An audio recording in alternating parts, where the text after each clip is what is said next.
Hi ಹಾಲ್ ಇಲ್ಲಿ ನನ್ನ ಮಗಳು ಹೊರಗಡೆ ಮಳೆ ಬರ್ತಿತ್ತು ಅದು ನೋಡೋಣ ಅಂತ ಹೇಳ್ಬಿಟ್ಟು ಹೊರಗಡೆ ಬರ್ತಾ ಇದ್ಲು. ಹಾಗೆ ಇಲ್ಲಿ ಎಲ್ಲರಿಗೂ ಹಾಯ್ ಮಾಡು ಅಂತ ಹೇಳ್ತಿದ್ದೆ. ಹಾಯ್ ಮಾಡಿ ಪ್ಲೇಯಿಂಗ್ ಕಿಸ್ ಕೊಡಿ ಮತ್ತು ಗುಡ್ ಮಾರ್ನಿಂಗ್ ಹೇಳಿ ಅಂತ ಹೇಳ್ತಾ ಇದ್ದೆ. ಅವಳು ಮೂಡ್ ತಿಳಿಬೇಕು ಅವಳಿಗೆ, ಹಂಗಂದ್ರೆ ಮಾತ್ರ ಹಾಯ್ ಗುಡ್ ಮಾರ್ನಿಂಗ್ ಎಲ್ಲನೂ ಮಾಡ್ತಾಳೆ. ಇಲ್ಲಿ ಅವಳು ಪ್ಲೇಯಿಂಗ್ ಕಿಸ್ ಕೊಡ್ತಾ ಇದ್ಲು. ಹಾಗೆ ಇವಾಗ ಇತ್ತೀಚೆಗೆ ಸಿ ಫಾರ್ ಅಂದರೆ ಕ್ಯಾಟ್ ಅನ್ನೋದಕ್ಕೆ ಸ್ಟಾರ್ಟ್ ಮಾಡಿಬಿಟ್ಟಿದ್ದಾಳೆ. ಏಕೆಂದರೆ ರೈಮ್ಸ್ ಹಾಕ್ಕೊಡ್ತೀನಲ್ವ, ಅದು ನೋಡ್ಕೊಂಡು ಹಾಗೆ ಹೇಳ್ತಿದ್ದಾಳೆ. ಹಾಗೆ ಎ ಫಾರ್ ಅಂದರೆ ಅಪ್ಪ ಅಂತ ಇದ್ದಾಳೆ. ಇಲ್ಲಿ ಮಳೆ ಬರೋ ಹನಿ ಎಲ್ಲ ನೋಡ್ತಾ ಇದ್ಲು, ಹನಿ ಎಲ್ಲ ಬೀಳ್ತಾ ಇತ್ತಲ್ವ ಅದನ್ನು. ಹಾಗೆ ಕೈ ಕೂಡ ಚಾಚ್ತಾ ಇದ್ಲು, ಹನಿ ಬೀಳುತ್ತಿತ್ತಲ್ವ ಹಾಗೆ ಬಟ್ಟೆಗಳೆಲ್ಲ ತೊಗೊಂಬಿಟ್ಟು ಒಳಗಡೆ ಹಾಕಿದೆ. ಮಳೆ ಬರ್ತಿತ್ತು, ಏನಾದ್ರು ತಿನ್ನಬೇಕು ಅನ್ನಿಸ್ತಿತ್ತು, ಹಾಗಾಗಿ ಎಗ್ ಬೋಂಡ ಮಾಡು ಅಂದರು. ಸೊ ಹಾಗಾಗಿ ಮಾಡ್ತಾ ಇದ್ದೀನಿ. ಹಾಗೆ ನನ್ನ ಮಗಳಿಗೆ ಕೂಡ ಕಿಚನಲ್ಲಿ ಬಂದಿದ್ಲು. ಅವಳು ಫುಲ್ ಎಲ್ಲ ಎಳಿತಾ ಇದ್ಲು ಅಂತ ಹೇಳ್ಬಿಟ್ಟು ಅವಳ ಕೈಗೆ ಏನಾದ್ರು ಒಂದು ಕೊಡಬೇಕು, ಇಲ್ಲ ಅಂದರೆ ಏನಾದರೂ ಒಂದು ತರಲೆ ಮಾಡೇ ಮಾಡ್ತಾಳೆ, ಅದನ್ನ ಕಿತ್ತಾಕೋದು ಇದನ್ನ ಕಿತ್ತಾಕೋದು ಅಂತ ಹೇಳ್ಬಿಟ್ಟು. ಹಾಗೆ ಅವಳಿಗೆ ಕೈ ಸಿಗೋ ಹಾಗೇ ನಾನು ಅಷ್ಟು ಅಬ್ಸರ್ವ್ ಮಾಡಿದ್ದಿಲ್ಲ, ಅವಳು ಮೊಟ್ಟೆ ತೊಗೊಂಡ್ಬಿಟ್ಟು ಎತ್ತಾಕ್ಬಿಟ್ಟಿದ್ಲು.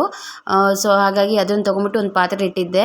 ಹಾಗೆ ಎಗ್ ಬೋಂಡ ಮಾಡೋದೆಲ್ಲನೂ ಆಯಿತು. ಅವರು ಈ ಥರ ಮಸಾಲ ಹಾಕ್ಕೊಂಡು ತಿನ್ನೋಣ ಒಳಗಡೆ ಚೆನ್ನಾಗಿರುತ್ತೆ ಅಂತ ಹೇಳ್ತಾಯಿದ್ರು. ಸೊ ಹಾಗಾಗಿ ಆನಿಯನ್ ಎಲ್ಲ ಕಟ್ ಮಾಡಿ ಅದಕ್ಕೆ ಒಂದು ಸ್ವಲ್ಪ ಉಪ್ಪು ಖಾರ ಎಲ್ಲ ಹಾಕಿದ್ವಿ.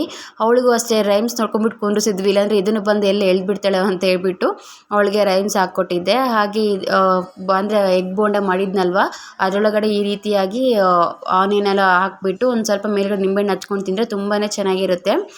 ನೀವು ಕೂಡ ಟ್ರೈ ಮಾಡಿ ನೋಡಿ. ಇದು ರೆಸಿಪಿ ಬೇಕಂದ್ರೆ ಹೇಳಿ, ನಾನು ಒಂದು ಸತಿ ಮಾಡಿ ತೋರಿಸ್ತೀನಿ.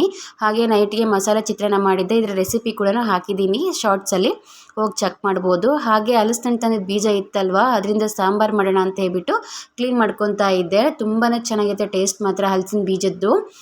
ನನಗಂತೂ ತುಂಬಾ ಇಷ್ಟ ಈ ಹಲಸಿನ ಬೀಜ ತಿನ್ನಲಿಕ್ಕೆ. ಹಾಗಾಗಿ ಇದನ್ನು ಸುಟ್ಕೊಂಡು ಕೂಡ ತಿನ್ಬೋದು.